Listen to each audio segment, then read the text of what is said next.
Novara-Vicenza 3-0, giocata ovviamente ieri sera, Albino-Leffe Portogruaro 1-0.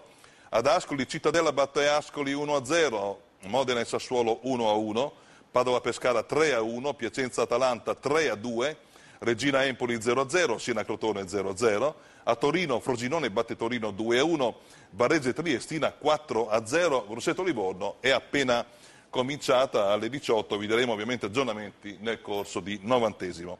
La classifica vede al comando 25 punti, Siena 22, Regina 21, Padova ed Empoli a 19, Atalanta 18, Livorno e Vicenza 16, Crotone e Pescara 15, Varese 14, Frosinone e Torino 13, Albino-Leffe, Modena e Triestina 12, Grosseto e Portogruaro 11, Ascoli e Piacenza 10, Sassuolo 9 e Cittadella 8.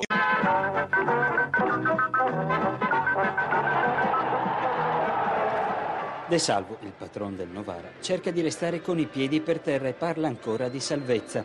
Eppure il suo Novara, primo in classifica dopo 11 giornate, continua a stupire. Contro il Vicenza la squadra di Tesser ha disputato una partita quasi perfetta. L'arma più pericolosa degli azzurri è il contropiede. Il Vicenza se ne accorge dopo soli 6 minuti di gioco. Su azione d'angolo per i veneti, palla a Porcari che lancia Bertani per un cross che inganna Frison, con Gonzales che non deve far altro che mettere la palla in porta. La reazione del Vicenza è immediata, ma il colpo di testa di Abbruscato è alto sulla traversa. Poi è praticamente solo un monologo dei padroni di casa che chiedono prima un rigore per l'uscita di Frison su Gonzales, poi al 35esimo raddoppiano. Cross di Bertani dalla sinistra per Rigoni che con un preciso colpo di testa batte Frison. Bertani sfiora poi la rete con un bel diagonale dalla destra. Nella ripresa il Vicenza cerca di accorciare, ma è sempre il Novara a sfiorare la rete del 3-0. Destro incrociato di Gonzales, sempre su assist di Bertani ed intervento decisivo di Frison. I due si cambiano poi ruoli nell'azione del terzo gol. Gonzales per Bertani, che fa partire un violentissimo tiro sotto la traversa. Finisce 3-0 per il Novara sul Vicenza, con Bertani, vero leader della squadra, migliore in campo.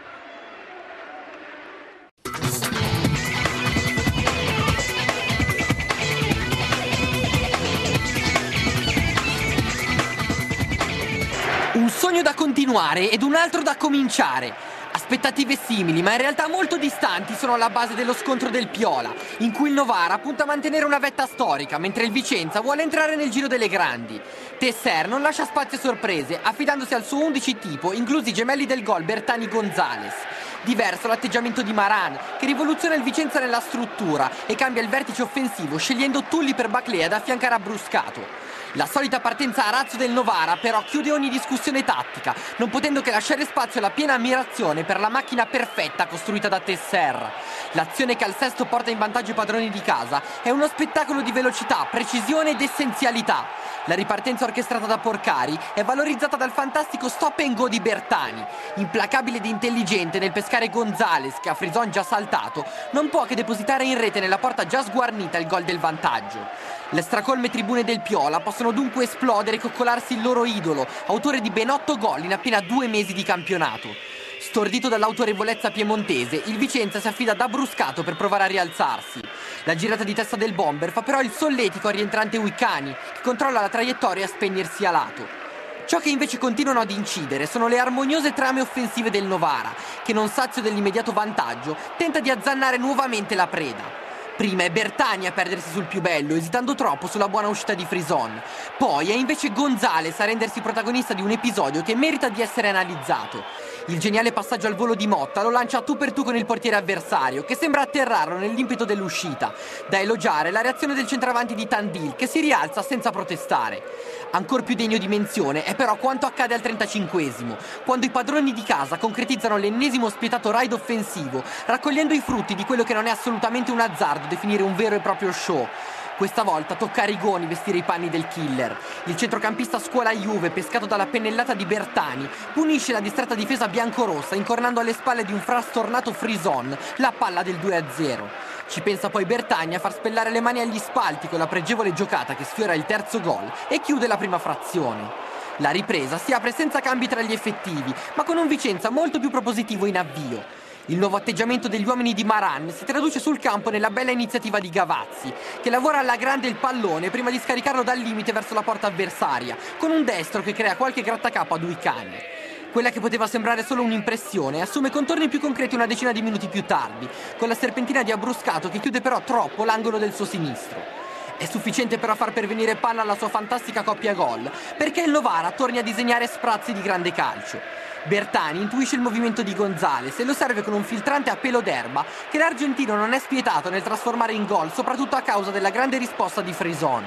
Un'intesa pazzesca che 5 minuti più tardi consente a chiunque li osservi di iniziare a scomodare i paragoni più illustri. Il contropiede che porta al terzo gol è infatti quasi crudele nella sua ermetica velocità. Nessun fronzolo né nel rilancio dalle retrovie né tantomeno nell'illuminante tocco di Gonzales. I lustrini sono tutti demandati ad un mostruoso Cristian Bertani, ottimo nello stop a seguire ed assolutamente straordinario nell'incastonare all'incrocio dei pali un sinistro che non ci stancheremmo mai di rivedere. È il gol che chiude l'incubo del Vicenza, mai davvero in partita e dilaniato dalla superiorità schiacciante di un Novara perfetto, trascinato da due che per la categoria è giusto considerare fenomeni. Gemelli del gol, coppia d'oro, fate voi, noi ci limitiamo ad applaudire. Come si fa a non applaudire l'azione del terzo gol, del 3-0? La stiamo commentando ancora fuori onda, Luca. Sì, e io pensavo soprattutto come si fa a difendere un'azione di questo genere qua. Un rilancio di 30 metri che finisce sulla testa dell'attaccante, che è in mezzo ai due difensori che erano messi anche bene, sì, e che riesce a servire la ripartenza del compagno di reparto che te la rimette di prima sulla corsa. È difficilissimo difenderla. Tutto al volo, tutto in velocità. Bravi. Fantastico. Bravi. Bravi. Calcio spettacolo. Applaudiamo il Novara. Guarda, la regia ce la fa rivedere perché sono strabiliati anche loro. Controllo e sinistro. Mamma mia. Calcio spettacolo. Io rimango a bocca aperta perché al di là del gioco fantastico anche oggi, insomma, che ci ha fatto vedere contro il Vicenza, i numeri parlano chiaro. 6 vittorie su 6 in casa, squadra inabbattuta alla Silvio Piola, quarta vittoria di fila, capolista solitario con 25 punti, 16 gol in 2, la coppia d'attacco Gonzales e Bertani. Dimmi tu. Sì, credo che non ci siano tante parole da spendere, ci sono i fatti che parlano da soli. Magari è il caso di sottolineare il fatto, l'importanza del fatto che in questo momento a Novara, dove il calcio di alto livello, diciamo, mancava da tanto tempo, si sta creando un entusiasmo bellissimo, perché la città segue questa squadra, perché questa sera allo stadio c'erano 10.000 persone, hanno riempito questo stadio. L'intervista del proprietario oggi, che sulla Gazzetta dello Sport diceva dell'importanza di creare delle strutture prima ancora che pensare agli organici, la rilevanza che si dà al personale che lavora attorno a questa squadra, ecco, cioè ci sono delle componenti extra calcistiche che sono altrettanto importanti. L'entusiasmo della gente, della città, mi sembra una componente bellissima in questo momento per loro.